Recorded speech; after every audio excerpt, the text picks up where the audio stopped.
As the Middle East teeters on the edge of a wider conflict, the repercussions of Israel's war extend far beyond its borders.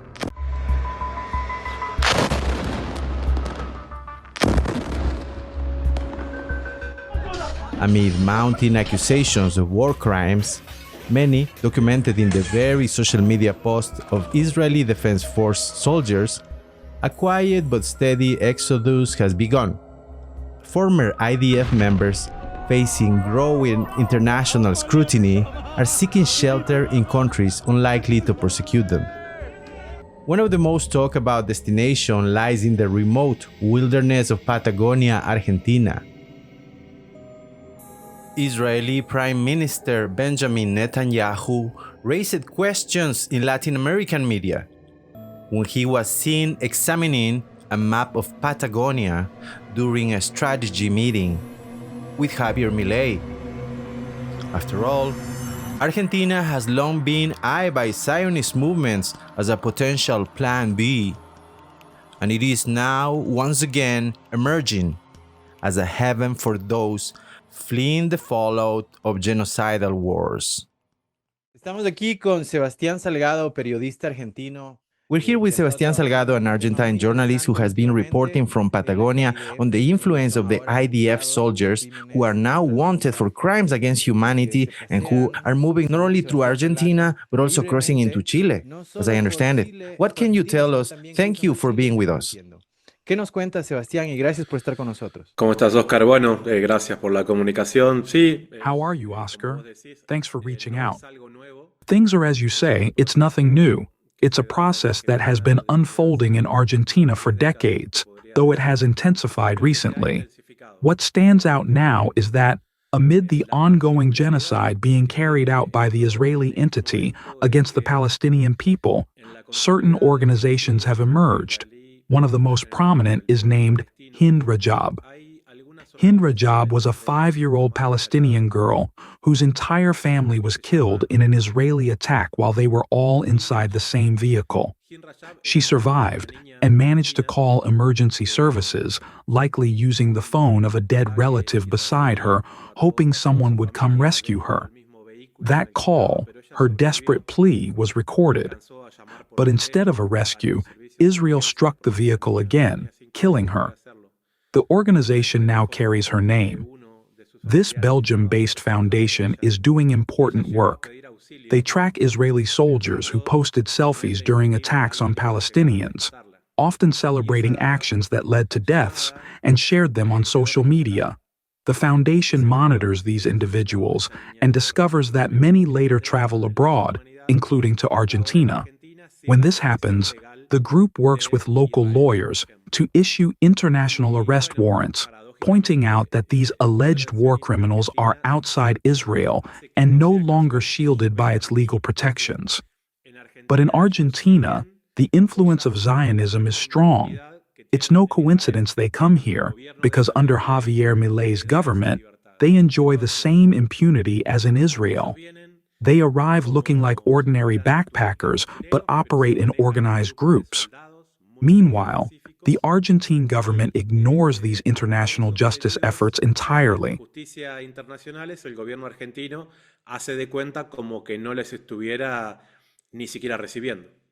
I spoke with Santiago Cuneo, a true icon of Argentina's resistance, a former boss of Milei, and one of his fiercest adversaries. Cuneo has won 3 Martín Fierro awards, and is always willing to speak bluntly. Los soldados israelíes que vienen de vacaciones post. They've been coming to Argentina to do this for over 30 years. They enter through the Atlantic coast and leave through the Chilean Pacific coast, and this has been happening for 30 long years. In other words, it's not new, nor is it a conclusion resulting from the existence of this criminal, genocidal Nazi occupation government with Masonic characteristics. It has escalated to the point of reaching an agreement to subsidize these criminals who come to Argentina to rest from their war crimes. This occurred with the signing of an agreement between the Nazi murderer Netanyahu and the criminal Milei. Then people began to realize that we obviously have a crazy psychiatric patient who believes he's the Messiah of the Jewish people, the sick imbecile. It's clear that Milei isn't acting in the interests of Argentina as the elected president of this country. Instead, he says he's using the Argentine state to save the Jewish people, once again confusing with this term what a nation state is with what a religion is, which they call a people. So everything gets mixed up, and the truth is that just are paying for sinners, and obviously the people of Israel are not a people of murderers. The murderers have names and surnames. They are the ones who have been committing war crimes and are walking around Argentina with total impunity. But that doesn't encompass a generic vision of what the relationship between the Argentine people and the people of Israel, of the modern state of Israel, should be. So, I can tell you that in Argentina, the presence of these soldiers, who are actually genocidal men, is part of a cruel invading army carrying out ethnic cleansing, just like the Gestapo. Nazis. Que lleva adelante una limpieza étnica, igual que las Gestapos nazis. Sí, están en la Argentina, pero están hace 30 años. This is not the first time war criminals have hidden in Argentina. After World War II, thousands of Nazis fled to South America, Argentina being the main destination. Using secret rat lines and protected by sympathetic officials, figures like Adolf Eichmann and Joseph Mengele lived under false identities, evading justice for years, even decades. Unlike the Nazi scientists and security officials who moved to the United States under Operation Paperclip and secure positions of power within the state, those who came to Argentina blended into the private sector, aided by the wealth they had smuggled over in U-boats. So, what we've seen from these soldiers in Patagonia is that they behave as if they didn't need to respect the laws of Argentina. And then they are very rude to people. They can walk into a supermarket and start eating food without paying, for example, because they know there won't be any local authority to tell them anything, because they have political backing behind them, to say the least. And several things have drawn attention in that regard. One is that we were in Patagonia this summer, where there were very important fires, very, very important in Patagonia, right on the trails where these Israeli soldiers walk. And part of the paradox is that fires always start in Patagonia near waterways. So President Milei changed the land law and the forest law so that any foreigner could buy land in Argentina right now. And he removed the forest law, through which, if a part of a forest burns down beforehand, it couldn't be sold for 20 years. So that prevented intentional fires from starting, because if someone had a piece of native forest, let's say fine, someone else could set it on fire and come and offer it much cheaper, when in reality they keep the land, and it's still next to a waterway. So far, Oscar, there has been only one case in which a person has been found setting forest fires in Patagonia, and it was on the Chilean side, right? It was a forest of more than 15,000 hectares in the Torres del Paine National Park, and it was indeed an Israeli soldier. The soldier's name is Rotter Singer. He acknowledged that he had deliberately set fire to the Torres del Paine National Park, but the Zionist lobby within the Chilean judiciary got them fined only 7,500 euros. Plus, in recent weeks, a long-standing theme has been confirmed. In Argentina, Israeli citizens will be able to have all the same rights as Argentine citizens and even collect a pension from the Argentine pension system, even if they've never worked here, and even if they don't even live in Argentina. In other words, the Argentine pension system will start supporting Israeli retirees. It's as crazy as you're hearing it. Va a empezar a mantener a jubilados israelíes. Es así de desquiciado como lo estás escuchando. Yo quisiera decirle a la gente que va a escuchar esto. Yo estuve el año pasado en Argentina haciendo un documental. I would like to tell the people who are going to hear this, I was in Argentina last year making a documentary that we're about to release. It took a year, yeah. And part of it is that we saw how retirees were dying of hunger or disease because they have been deducted 30 to 35% of the effective value they receive. Because in fact, It is estimated that the cut and surplus Milei supposedly had came precisely from that cut to retirees. The 30% average give him away. And we're talking about how later, when they complained, the cops hit the retirees hard. And after that, when the opposition made a political appeal to be able to raise that pension, Milei applied a veto, which Congress later ratified. And then Milei had a barbecue to celebrate hunger, if you will, the hunger of retirees that the state doesn't have to take care of.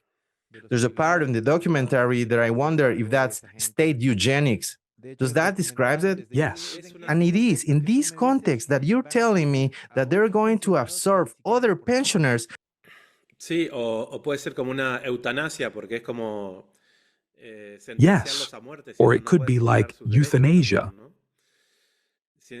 because it's like sentencing them to death. If they can't buy their rights, they can't. If they can't buy their medicines. That's the reality that has turned Argentina's retirees into one of the main political actors. Because, like them, it has to be said in terms of life, they don't have a future in which they can have a life expectancy. With improvements, are they living the final stage of their lives? We're all going to live. They're going out to protest every Wednesday, because between staying at home to die and going out to protest, they prefer to go out. The issue is that Milei goes out to repress the elderly, and people watch it on television. And obviously, that money they're missing, which isn't enough to cover their medicines, their food, much less rent, Milei is offering it to Israeli pensioners from the same fund that's being taken from Argentine pensioners. De la misma caja que le quitan a los jubilados argentinos. El factor que desencadenó el episodio de falsa bandera que inició el acto criminal de... The recent war, I believe, was provoked to shield Netanyahu from prosecution. Just as Argentina's dictatorship launched the Malvinas invasion in 1982 to cling to power, Netanyahu ignited conflict to distract from the corruption investigations against him in the Knesset. This strategy serves only the extremist ruling clique, not the Israeli people, who have long accused Netanyahu of theft, corruption, and warmongering. The Argentine government under Milei behaves like a satellite of this Israeli regime, aligning itself with a dictatorship rejected by its own citizens. What we would hope for, and what the world needs, is for the Israeli people to remove Netanyahu and his criminal circle, opening the door to a peaceful and democratic coexistence with the region. But as long as Netanyahu and his war machine hold power, that future is impossible. Here in Argentina, we are dealing with our own unhinged leader who mirrors the dangerous madness of both Netanyahu and Donald Trump, leaders that their own citizens increasingly demand be removed. Our hope is simple, that these three destabilizing figures, Trump, Netanyahu, and Milei, are all swept aside, allowing their nations to reclaim sanity, democracy, and peace. In Argentina, many are already working to ensure that this erratic extremist government comes to an end. And may it happen also in the United States and Israel. Que pase lo mismo en Estados Unidos y que pase lo mismo en Israel.